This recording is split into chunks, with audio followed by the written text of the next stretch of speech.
Të gjithë po bjem dakord, 11 maj dhe ditët më pas janë procesi më i mërzitshëm zgjedhor i 12 viteve të fundit. Sigurisht merita kryesore është e doktorit dhe shifrave madhështore të rezultatit të tij në 11 maj. Po aq i mërzitshëm po del dhe procesi i rinumërimit në dukje, rastet e më turprues për vetë Partinë Demokratike, kandidat apo numërues saj kanë marrë me stil vota nga njëri tjetri. Por as shifrat mes grupeve rivale dhe as rezultati zgjedhjeve nuk po ndryshon. Kolegji zgjedhor me drejt ka futur në rrugën e certifikimit 8 qarqe, ndërsa rinumërimi i Tiranës është në kutitë e fundit dhe aty, ndryshe nga kutia e fundit e Tiranës vitin 2011, rezultati gjithashtu duket i mërzitshëm dhe i pandryshueshëm kundër Partisë Demokratike. Po atëherë përse po zgjat kaq shumë kjo verë thatë e procesit të certifikimit zgjedhjeve? Për kryekomisionerin e zgjedhjeve, ky proces zgjedhor duhet ishte më i lehtë i mundshëm.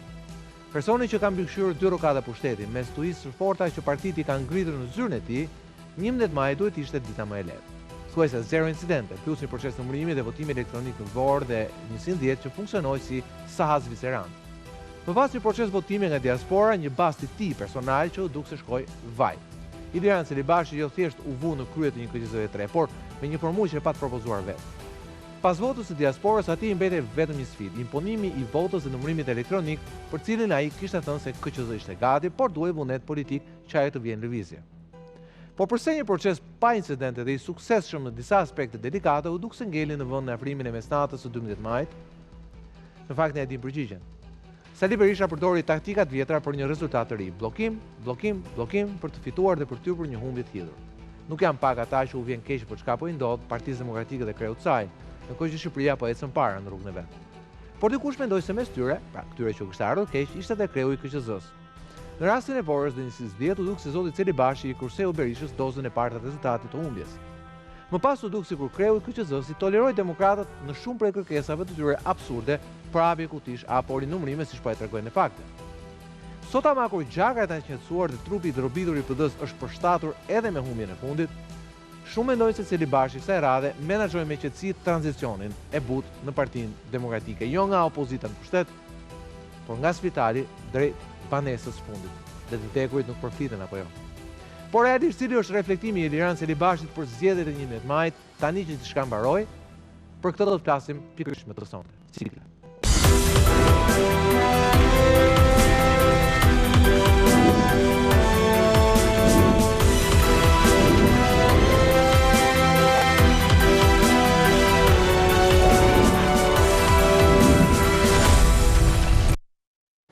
Mirëmbrëma dhe mirë se vini në Resort kam në kem program kryekomisionerin e zgjedhjeve zotin Iliran Celibashi. Mirëmbrëma Iliran, faleminderit që jeni mua sot.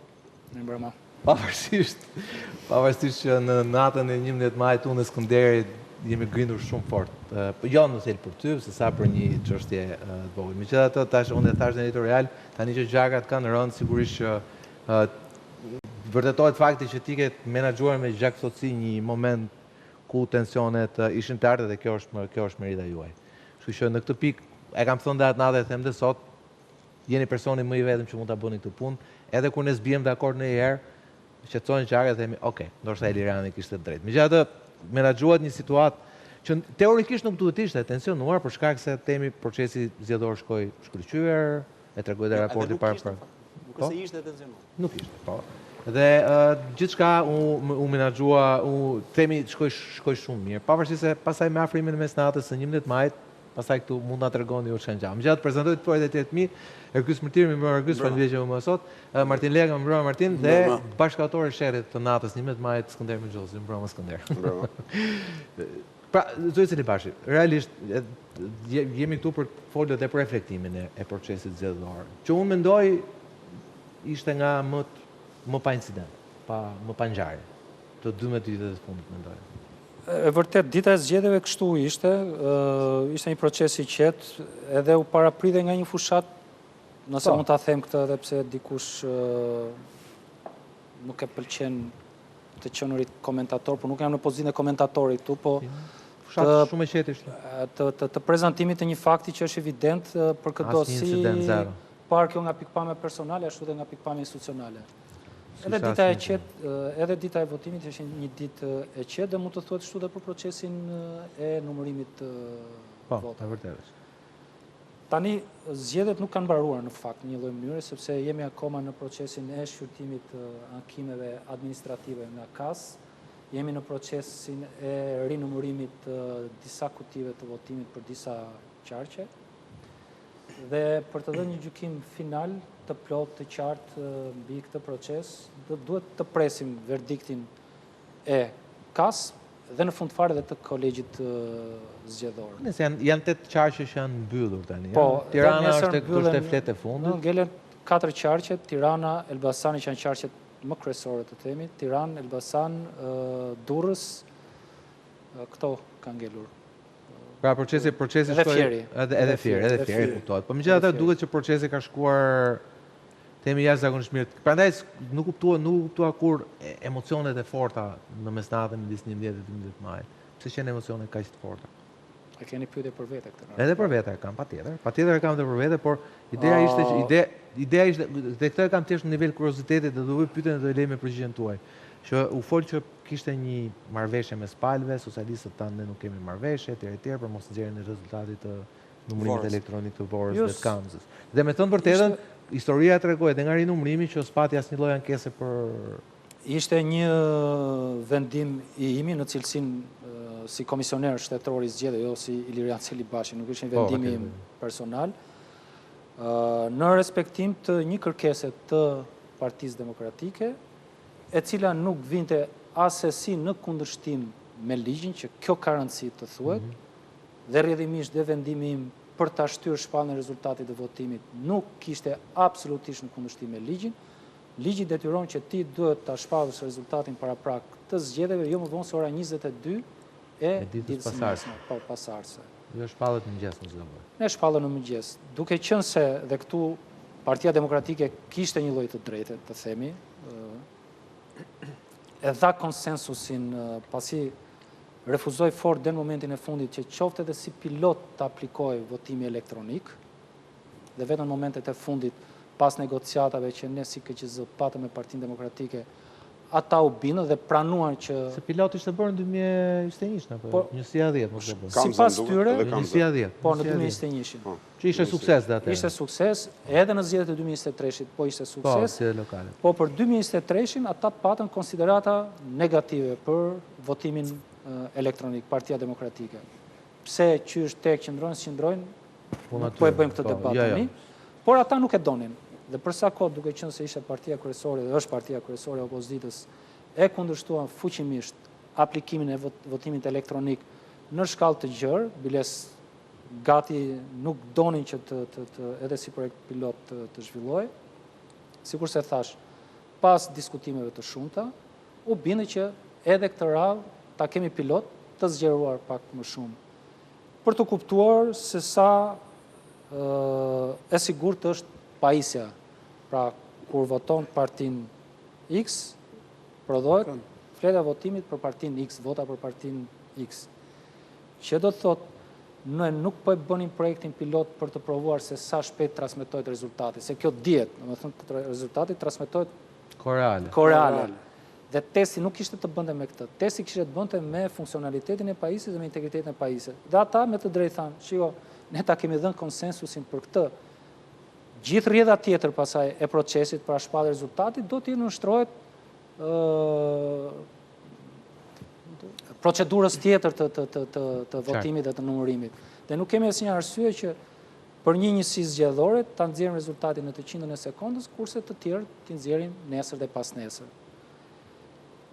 Qëndron apo nuk qëndron, është me sens apo pa sens, natyrisht ka diskutime. Jo, analigjore është gjë. Sensi është gjë tjetër, pastaj. Sensi gjithkush ka të drejtën ta quajë si të dojë këtë. Ideja është kur del rezultati më i herë, pse mos ta nxjerrësh? Absolutisht qëndron, nuk është argument, nuk është kërkesë absurde. Sepse unë mendoj që edhe besoj edhe kur kemi folur edhe privatisht bashkë me sens që dalim me herë. Jo, ideja është edhe formula, zoti Celibashi, kjo është një formulë e funksionimit të KQZ-s me këto 3 anekset, pra ju si kur komisioner Kasi dhe...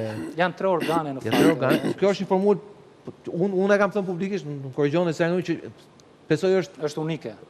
Po edhe e mbështetur nga ju, apo jo? Është një formulë që ju e keni mbështetur. Pjesërisht po, qënia një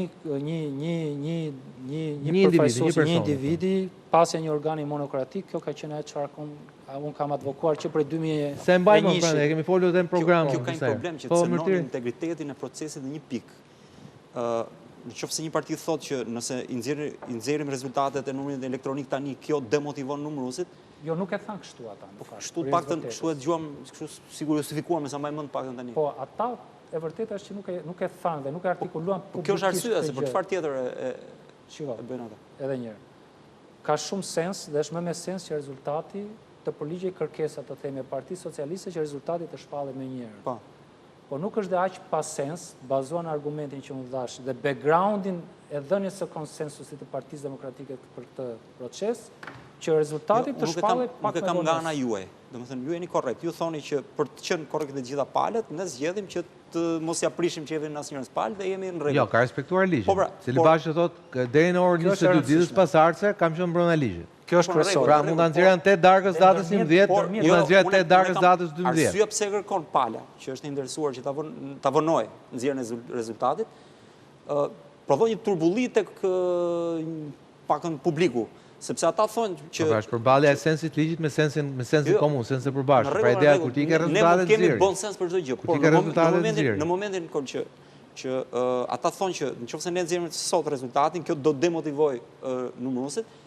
Kjo lot kuptohet sikur numëruesit varet nga rezultati për të qenë të motivuar apo jo. Pra numëruesi nuk është objektiv. Ti ke drejt parim, po ne që njohim historinë elektorale e dim që kjo është e vërtetë. Jo, ne dim që është e vërtetë. Por kjo nuk mund të, pra ne nuk mund ta pranojmë diçka që nuk është, pra sepse ne automatikisht pranojmë që procesi është i cënueshëm, procesi i numërimit, duke pranuar këtë logjik. Jo, nuk është kështu tamam. Po. Ata thonë, mund të jetë kjo arsye.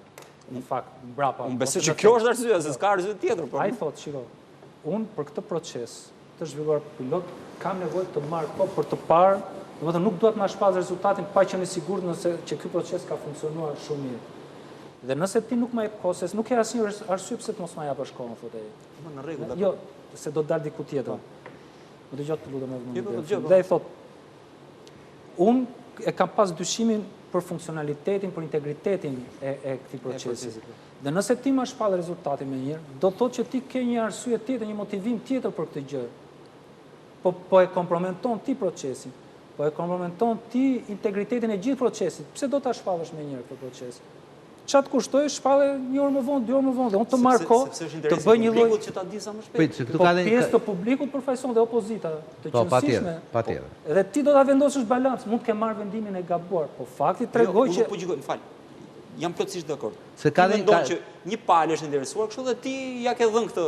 Po për shkak aty po duhet të them arsyeja pse e kërkojnë ata, nuk i përgjigjet. Fal, po sikur Vorat dilte pro PD-s. Pra fiton PD-ja.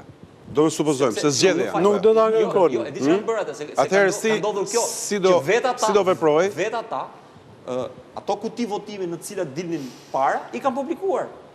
Kjo është vërtet, është taktika e vjetër e tyre, po. Se ishte edhe ironike kjo gjë, se në momentin e parë qelloi ishte tërësisht rastësore që disa prej operatorëve i dhanë komandën për të transmetuar rezultatin. Dhe ne me njëre blokuam sepse ky ishte vendimi që mora në cilësinë e komisionerit. Do thënë nga operatorët tuaj, jo nga Jo, nga operatorët, se ata nuk ishin nga ta merrnin, domethënë. Janë operatorë partive, Jo, ti në momentin që transmeton rezultatin, pajisja gjeneron edhe fizikisht një proces verbal.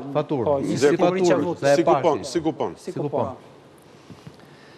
Dhe do duhet ta them këtë në fakt, që pasi dolën këto rezultate, disa ndonjë prej figurave edhe prominente të Partisë Demokratike doli dhe tha që Celibashi e ndaloi kur pa që Partia Demokratike ishte fituar. Se në fakt ishte e kundërta, sepse me logjik dhe me sens dhe në mënyrë të përligjur, sikurse thash, akomodova një kërkesë të tyre. Pra në fundit do duhet të zgjidhja ndërmjet kërkesës së Partisë Demokratike për mua të arsyeshme. Për sa kohë ishte brenda fatit ligjor? A fatit ligjor po dhe të arsyeshme duke parë backgroundin e dhënies së konsensusit.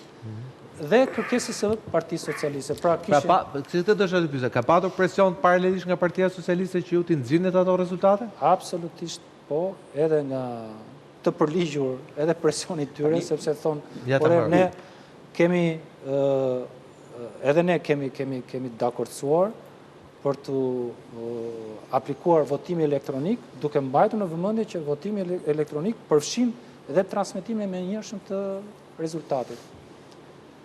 Pra, ka qenë një moment i vështirë në fakt për të vendosur, nuk është dhe kaq e thjeshtë që të akomodosh dy kërkesa në kulmin. Ne bëmi orë shërë, normalisht nuk ishte dhe kot. Ne paraqisëm dy argumenta. Të qëndrojnë të dy argumenta. Që qëndrojnë të dyja, prandaj zjati të sherrri. Po ti duhet të marrësh një vendim që cili prej dy vendimeve i kontribon mbar vajtjes së procesit. Po, Skënder. Atëherë në Francë, zoti Celibashi ka një traditë në zgjedhjet presidenciale. Televizioni publik francez, France 2, në orën 8, kur mbyllen kutit, nxjerr një siluet bosh, e cila pulson. Kjo është një traditë e vjetër e tyre. Dhe fiks në orën 8, ata tregojnë, pra, kutit mbyllen në 8, dhe kjo silueta pulson në 8 për disa sekonda. Dhe thuhet, cili do tjetë presidenti i ri i Francës, dhe shfaqet fotoja. Pra, e gjithë Franca, brenda 10 sekondave, merr vesh cili do tjetë. Pastaj janë detajet me sa ka fituar, ku ka fituar më shumë. Ato kanë projekcione, exit poll e tjerë dhe ato e din fare mirë gjeografinë e votës dhe ju thonë që e vrasin emocionin maksimal që të jo, me këtë dua të them Sokol që në një vend stabil, demokratik dhe me traditë si Franca, nuk duhen më shumë se disa sekonda për të ndarë zyrën më të lartë të pushtetit politik dhe institucional. Thelbi argumentin tim, ndërkohë që në Shqipëri, Xhire se ne kemi nevojë, një copë mikroskopike Francë, domethënë, qoftë në Vorë, qoftë në 110 ose diku tjetër ose edhe në Kamës, më duket, nëse zgaboj. Jo, 110 dhe Vorë. Po them zgjedhjet paraardhëse. Ne nuk kemi në gjendje ta mbajmë as pikpamje emotive, politike, sepse janë gjithë këto arsyet, pastaj motivohen, disa motivohen më tepër, disa demotivohen më tepër. Do të thotë, ko t'i bënin këto lloj eksperimentash, sepse edhe ka dhe një ironi dytë, në fakt, që nuk është natyrisht faji juaj, është faji të gjithëve, sepse realisht, unë nuk e di, ju jeni zbardhur dhe më duket do t'a leni këtë punë, pa pasur fatin të anunçoni rezultatin final të zgjedhjeve brenda kritereve dhe target kushtetues. Dhe këtu unë kisha një pyetje. Dhe kjo është shumë e rëndë. Do ta mbyll, nuk do ta pyesim më tepër, sepse unë mendoj që e thash editorial, do ta pyesim kundër presit, do të ky procesi i integrimit në Bashkimin Evropian dhe domethënë duke menduar që në 2030 do të jemi pjesë e Bashkimit Evropian dhe presumohet që do të marrë fund ky diskutimi mbi standardin e zgjedhjeve të tjera. Por sot kemi zgjedhje në jo pak vende të Bashkimit Evropian, ku integriteti zgjedhjeve ndoshta nuk vjet kaq në diskutim saktu, po është i diskutueshëm. Amerika deshta zgjedhje me kryengritje. U vran ja 5 vet atje. Zoti Celibashi, ju që mund të vazhdojmë ta kemi këtë problem. Unë besoj nuk u sulmu parlamentit pak. Unë besoj Zoti Celibashi që ju për shkak dhe e kam thënë, ju thash dhe në ato momentet e forta emocionale të natës 11 maj që jeni personi i vetëm që ti ta bëj këtë punë. Ka dhe tjerë që e njohin procesin e tjerë, por unë mendoj që jeni vetëm. Dhe besoj që bashkoheni sot me mua, jo për të treguar modest, po me siguri do jetë dikush tjetër, por nuk e ka patur rastin radhën për të marrë në këtë punë. Si ka, po domethënë nga ato që njohin. Ideja është besoj ju bashkoheni me mua dhe me ne dhe me opinionin publik përgjithësi e përmendi Skënder pak minuta më herët që na ka armaj tundës me këto zvaditje, këto procese si zgjasen me javë, me muaj. Domethënë ne kemi ditur që 11 maj ndarkë që është ndeshja, ajo foto pulsante pak sekonda pas orës 8 që përmend Skënderi, dhe mendoj kemi një muaj e gjysmë që presim tani një certifikimin e vdekjes diçka e lindjes diçka e tjetër. Ne e dim këtë gjë. Por me që përmendet 2030, pra që bie 2029, nëse zgjedhjet e ardhshme do të jenë të rregullta. Ju sot jeni mbështetës i idesë që pavarësisht asaj emocioneve të forta që ndodhen dhe që ju përshkruat shumë saktë. Mendoni që ne në 2029 duhet shkojmë te një parcel ketë votim elektronik dhe numërim elektronik, në mënyrë që ne të kemi, nuk e din brenda orës 8, po të paktën deri para mesnatës së datës zgjedhjeve, të datës pas zgjedhjeve ne të kemi një idem kush i ka fituar zgjedhjet në kuptimin real shifrave. Jo domosdoshmërisht, po unë personalisht mendoj që vlen që votimi elektronik të zgjerohet. Natyrisht nuk do bënte sens që të ketë votim elektronik në njësi zgjedhore të vogla. Po Tirana, Fieri, Durrësi, Elbasani, Shkodra, Vlora, Korça mundet të nështrojnë votimit elektronik. Do duhet të konsiderojmë çështjen e kostove, sepse ka goxha kosto. Do duhet të ulemi tamam për ta bërë këtë diskutim. Parti politike dhe institucionet. Dhe do duhet ta bëjmë këtë diskutim në shtator, tetor, nëntor të këtij viti, të themi, për zgjedhjet e ardhshme. Nëse do të kalojnë muaj, do të jemi në një amulli pasaj. Tani, për këtë kam një pyetje, sepse kam një përshtypje jo të mirë që kjo gjë do të ndodhi në shtator. Nuk do të ndodhi. Unë them që nuk do ndodhi. Pse them që nuk do ndodhi? Kemi një reagim të Taulan Ballës, i cili thotë që ne duhet i futim reformën zgjedhore që në shtator. Ky është një premtim që sa herë socialistët kanë fituar zgjedhjet, kanë thënë që në shtator le të ulemi, majmon që nga 2017 bën bile pjesë e marrëveshjes me Rama Basha, ishte që sido që dalin zgjedhjet, shtator ulemi dhe bëjmë reformë. Tani ç'ë ndodh, sigurisht reforma ka nevojë për 84 vota. 84 votat kanë një vullnet caktuar politik, që nuk ka qenë deri më dje. Sot është, se jemi 83. Vetëm Partia Socialiste. Pa folur që kemi Partinë Social-Demokrate, po kemi edhe partitë e vogla që janë të hapura që të nisë reforma zgjedhore me njëherë, se duan që sistemi politik të hapet. Bashkimi Evropian kërkon që ne ta hapim sistemin politik, që vazhdojmë kemi 3 çerek të mbyllur. Kisha zotin Klosi këtu ditën e ditëlindjes Partisë Socialiste dhe nuk mu duk që ai është shprehur qartë që ka një vullnet socialistëve për ta bërë reformën zgjedhore, edhe tani që ata i kanë pothuajse votat vetë. Se ju thatë me drejtë që duhet mblidhen partitë. Nga 2001 këtë ne di me ndërhyrjen e SBE-s, reforma zgjedhore janë bërë në mënyrë konsensuale. Ju do të ishte dakord që të ishte një reformë zgjedhore edhe jo konsensuale, por që të shprehte vullnetin dhe humorin në përgjithësi të shqiptarëve që duan që zgjedhjet në Shqipëri të mos jenë siç janë edhe për fat keq edhe këto sot socialistë. Bashkë jo për fajin tuar, por për fakt se sistemi i tillë është. Shiko, numrat ja mundësojnë Partisë Socialiste, por edhe këtu ndoshta po them diçka që mos i shkoj shumë kostumit të komisionerit shtetror. Ti ke pasur shumë kostume dhe të kanë dhënë gjitha mirë, kështu që në rregull je. Po, jo, thjesht për momenti, po nuk është herëzi. Fal, po duhet veshur edhe kostumi i Papës ndonjëherë në Shqipëri. Absolutisht. Ky është problemi, se për të dalë aty ku përpara se vetëm një koment, ndoshta në Shqipëri për shkak të asaj që tashmë e dim, njëra thot hapi, tjetra numëroi, tjetra ashtu. Dikush, qoftë edhe ky komisioneri duhet të jetë në një rol që ndoshta nuk i përket në ligj, por përtej ligjit është e domosdoshme dhe fakti që ju e keni edhe me ligj që mund ta bëni këtë deri në një farë kohe, ju shfaqson në kuptimin në thonjza. Jo, patjetër, po ajo çfarë do të them duket sikur është pak jashtë kostumi, por nuk kam asnjë pengesë për ta thënë këtë gjë. Edhe mendoj si me dobi. Personalisht mendoj që nëse Partia Demokratike si parti kryesore e opozitës nuk do të përfshihet në këtë proces, e shoh të vështirë që zgjedhjet, edhe pse mund të bëjmë ligjin më të mirë, me standarde më të mira, se ligji nuk është se është i keq, ligji që kemi në fuqi. Por flasim për një garë që është shumë specifike, garë politike, është një garë që ndan pushtetin. Dhe rregullat për këtë garë, nëse nuk gëzojnë konsensusin e gjerë, kam frikë se rezultati nuk do të jetë i pranueshëm. Partia Demokratike përfaqëson edhe në këto numra opozitën kryesore. Më duket e vështirë që të injorohet, edhe nëse injorimi mund të vi për shkaqe objektive, nuk di të them. Do të shohim dhe do të... Mendoj, fal, për këtë ka një gjë tjetër që këtu ne marrim konsiderat dy partitë të mëdha, por dy partitë të mëdha janë fajtorë të mbylljes së sistemit të këtyre 35 viteve, sepse kanë parë interesin e tyre dhe çfarë kanë bërë me këtë, kanë mbajtur sistemin që është. Dhe unë besoj që sistemi elektoral nuk i përket dy partive të mëdha. biles madje duhet i përkas më shumë partive të vogla, sepse sistemi duhet që të mbrojt veçlit, do të mbrojt të mëdhenj dhe të fuqishme.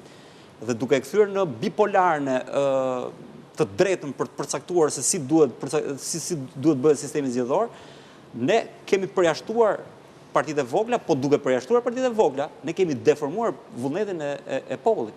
Pra domethënë, ky kod elektoral kanë zgjedhja, çfarë do bësh me 500.000 veta që kanë votuar PD-n? Çështja nuk është çfarë do bëhet me 500.000 veta. Ne, domethënë, demokracia në thelb është që të mbroj pakicën. Domethënë, po pakicën edhe 500.000. Tirania e shumicës është një nga termat më të. Patjetër, po 500.000 është pakicë konsistente, nuk është pakicë e vogël. Jo, është pakicë e rëndësishme, por kjo pakica e vogël, ta pëlqen, kjo pakica tjetër që është më e vogël, kjo jep kuptim demokracisë. Në thelb, demokracia është një sistem që është bërë, pra ka prodhuar mekanizmin me cilën lihet pushteti. Pra qëllimi i demokracisë si sistem është që të bëjë që pushteti të bjerë, jo pushteti të qëndrojë. Dhe pushteti bie kur jep pesh aktorëve sfidues që janë të veçlit. Në këtë mes ka dy gjëra. E para, ky kod elektoral i pengon të veçlit të rritet dhe prandaj ne kemi sistem bipolar me gjithë krizën e vazhdueshme permanente që ka pas ky vend për 35 vite, por nga ana tjetër përveç kësaj ky deformon vullnetin e popullsisë. Ka marr Adriatik Lapa, nuk e di, 60.000 vota, që parimisht duhet kishte 64.000, duhet kishte paktën 6 mandate. Dhe ka një. Ka marrë dhe të tjerë, pra, domethënë, po ti mbledhësh. Ndërkohë ke Shejajin që ka marrë 45 dhe ka marrë 2. Po ti mbledhësh. Pra edhe brenda të rejave ka. Nëse ne do kishim një sistem tjetër, Rama nuk do kishte 84 mandate, ndoshta do kishte 60, a më pak. Jam i bindur që më pak, ndoshta edhe Berisha do kishte më pak, ama do kishim ca të tjerë që po ti mbledhësh këto do ishin 20-30 mandate ndoshta. Ka si më pak njëri më shumë tjerë, si ka që do ishin me 20 mandate do ishte një poli tret politik sot. Dhe një poli tret politik sot do kërcënonte sistemi. Vetëm një shumë shkurt. Ajo çfarë thashun? Nuk përjashton. Kjo, më fal, që të kuptohemi, kjo del nga roli juaj, kjo është pastaj nuk është shpjetim nga jush. E hapi pranë. Po, thash këtë që ajo çfarë thash nuk përjashton, edhe natyrisht që do të ishte më mirë ndoshta edhe kështu, nuk përjashton që edhe partitë e tjera, dhe veçanërisht ndoshta mund të ishte më me dobi që zëri partive të vogla, por në përgjithje të asaj çfarë tha zoti Balla, pra që janë 83 dhe me 1-2. Jo, me partitë e tjera dhe unë. Jo, pra nuk e nevojë të shkosh. Është pak e vështirë se duke patur 83 dhe me votat e një partie të vogël i bën 84 shumë lehtë. Por nëse në këtë proces lë tërësisht jashtë Partinë Demokratike, këta duhet të thënë. Kjo do ishte po. Bie konsens. Pa dashje kemi prek thelbin sepse deri tani u morëm me teknikalitete. Më mendoj prap zgjedhjet janë vullnet më spari politik dhe vullneti dhe detajet teknike gjithmonë janë varur dhe do të varen. Jo vetëm këtu, pa edhe në botë. Sokoli tha që Paulant Balla shtatore, tjere, ose bëjnë në klosë. Këto e thonë sa herë çdo 4 vite? Po, Sokol këtu në këtë tavolinë kemi thënë. Po pastaj ama dhe pala tjetër është po ajo që bllokon paralelisht. Ti e kujton, kemi thënë shpesh që në një vend si Italia që e kemi përballë, unë kujtoj çdo fund zgjedhjesh, ditën e parë duke u numëruar votat, nevoja numër 1 sipas politikanëve kryesor në garë është të bëjmë reforma elektorale. Gjithë kohës edhe Perëndimi flet për reformë, sepse askush nuk e ka gjetur mërtir këtë gralin e shenjtë të përkthimit votave në mandate.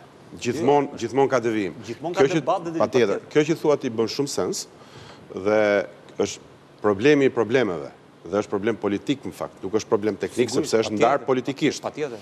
Por halli është se këtu përplasen dy drejta. Përplaset e drejta e partive për të marrë pjesë dhe për të pas një akord konsensual, sepse është e drejtë kjo që thotë mendoj unë Seri Bashi që nëse partia më e madhe e opozitës nuk është on board dhe ti mbledh 83 dhe 7 i bën 90 dhe numerikisht janë rregull, i mbaron gjitha, po fusim dhe to mdoshin se ato 4 janë ato të partive të reja. 3 ka PSD-ja, 83 ka Rama dhe del 90. Nëse këtë 50% ti e lë jashtë dhe thua që unë numerikisht nuk të pyes, ty tani do e bëj si dua vetë. Jo, të pyes, por ti s'mblokon dot. Po, ti s'mblokon dot, po. Ti s'mblokon dot, kështu që ti do vish... Po, unë bëj presion sepse ti do vish ka ajo që them unë sepse ti s'mblokon dot. Tani, kjo nuk është përplasën...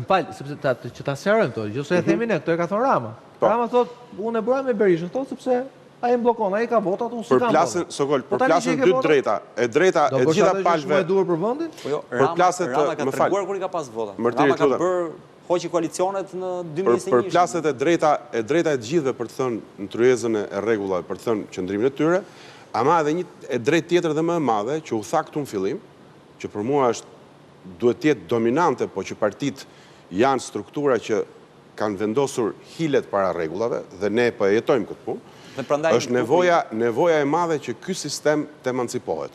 Dhe këtu unë besoj që Celibashi mund të ketë për të folur deri nesër. Me komisionet, me mënyrën e menaxhimit, me atë votimin elektronik, me një rregull spartan, do të thoja unë, që ka ardhur koha dhe ka kalu madje, që të vihet për të parë nga vjen dhe ku shkon çdo lek i fushatës. Unë mendoj, nëse nuk kontrollohen flukset financiare brenda fushatës elektorale shqiptare, ne nuk kemi zgjedhje të lira.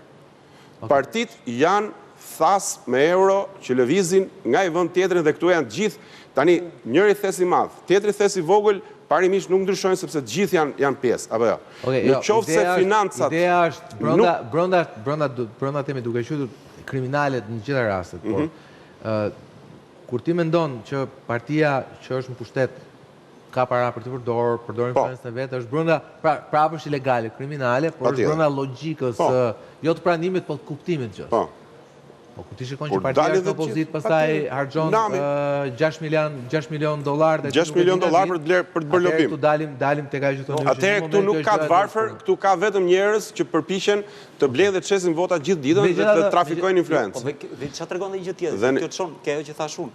Pra kur opozita ka kaq shumë lek, tash kuptohet që kjo opozitë ka bërë lekët në bashkëpunim me qeverinë, se domethënë këtu parat shumë menaxhon, pra ai që ka thesin dorë jep në gjë të këtyre. Patjetër. Tani kur këta të dy që ndajnë thesin bashkë, thesin e parave, bëjnë dhe kodin elektoral që ndajnë thesin e votave, këtu pastaj këtu tregon që sistemi është marrë. Nuk e di, a ndani dhe ju me ne, besoj se jeni dakord zoti Celibashi, që këtu ka një nevojë urgjente dhe uluritse për ndryshimin me themel të rregullave të zgjedhjeve. Patjetër, megjithatë me atë listën tuaj. Po, megjithatë do ta flasim me detaj, po do të konsumojmë një temë tjetër. Vota e diasporës, ai ishte një sukses.